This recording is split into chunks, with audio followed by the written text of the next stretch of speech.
จ้งเตือนภัยพายุไต้ฝุ่นลากาซาในระหว่างวันที่23หา27กันยา2025สบายดีอ่านข่าวโดยช่องอุงชาแนลฝากกดไลค์กดแชร์และกดติดตามกรมอุตุนิยมและอุทกศาสตร์ได้ออกแจ้งเตือนภัยพายุไต้ฝุ่นลากาซาว่าในเวลา 13:00 ของวันที่23กันยา2025พายุไต้ฝุ่นลากาซาหัวที่18ประจำปี2025มีจุดศูนย์กลางในเส้นขนานที่ 20.3 องศาเหนือและเส้นแหวงที่ 117.1 องศาตะวันออกกำลังเคลื่อนที่ข้ามภาคเหนือของทะเลจีนใต้และจะค่อยๆเข้าฝั่งกวางตุ้ง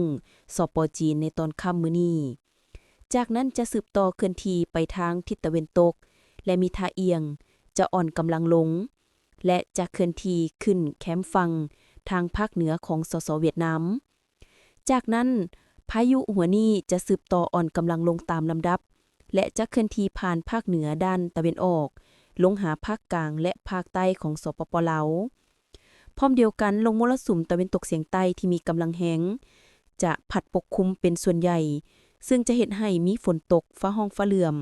ในระดับค่อยหาตกปานกลางอยู่ทั่วไปในแต่ละภาคและจะมีฝนตกหนักพร้อมจะมีลมพัดแรงอยู่บางท้องถิ่นเส้นแขวงพงสาลี